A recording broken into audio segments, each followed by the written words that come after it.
भाई तो अपनी बीवी का ना गुलाम बन गया है, हमेशा उसी की साइड लेता है। मैं अपनी पत्नी की साइड इसलिए लेता हूं क्योंकि इसके माँ बाप ने ना इसकी जिम्मेदारी मुझे सौंपी थी, किसी और को नहीं। और अगर मैं अपनी पत्नी की साइड नहीं लूंगा तो कौन लेगा?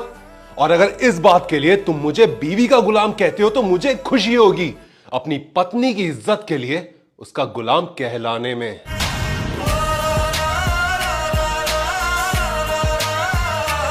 वो छोड़कर आई है अपने बचपन की गलियां, अपने मां बाप, अपने भाई बहन, अपना सब कुछ, और तुम अभी भी सिर्फ उसी को एडजस्ट करने के लिए बोलते हो।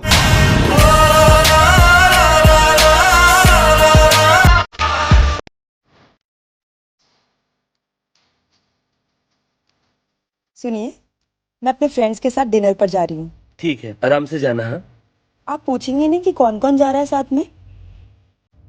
नहीं अरे वहाँ पर लड़के भी होंगे, तो आपको कोई प्रॉब्लम नहीं है?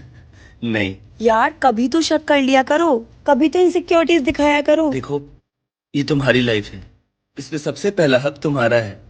हम सब तो उसके बाद आते हैं, तो इसलिए तुम्हें जो करना है तुम आराम से करो। और रही बात इनसिक्योरिटीज की, शक की, तो अगर तुम सही हो ना तो तुम कहीं भी घूमने चले जाओ, किसी के साथ भी जाओ, तुम कभी गलत करोगी ही नहीं। और अगर तुम गलत हो तो मैं लाख इनसिक्योरिटीज दिखा लूं, कितना भी शक कर लूं, तुम गलत करके ही रहोगी। थैंक यू सो मच मुझ पे विश्वास रखने के लिए। ठीक है, आराम से जाना। Bye bye. जो महिलाएं नाक पर नथनी पहनने वाली होती हैं, ऐसी महिलाएं कैसी होती हैं दोस्तों? एक महिला के लिए उसके आभूषण बहुत महत्वपूर्ण और सुंदरता की निशानी होते हैं। शास्त्रों के अनुसार जो स्त्री सदैव अपनी नाक पर नथनी पहनने वाली होती है, ऐसी स्त्री देवी के समान होती है, और ऐसी स्त्रियां सुंदरता में भी उत्तम होती हैं तथा गुणवान होती हैं। तुम्हें क्या पता, तुम्हारी बीवी जलती है तुम्हारी बहन से। क्यों? क्योंकि उसकी इतनी अच्छी जगह शादी जो हुई है, और उसका हस्बैंड फॉरेन घुमाने ले जाता है उसको हमेशा। बस इसीलिए मैडम का मुंह हमेशा बना रहता है।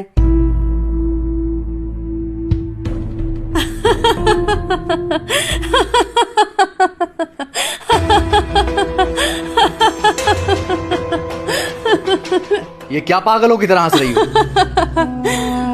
पागल होना भी जरूरी है जिंदगी में, क्योंकि समझदार लोग कहाँ हंसा करते हैं।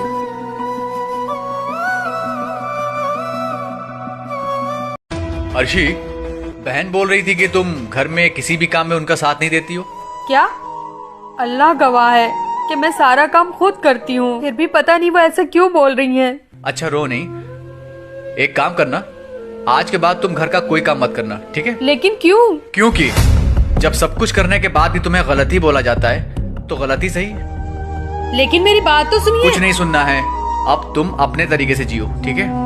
इतना आसान नहीं है जिंदगी को अपने तरीके से जीना। अपनों को भी खटकने लगते हैं जब हम जिंदगी अपने हिसाब से जीते हैं।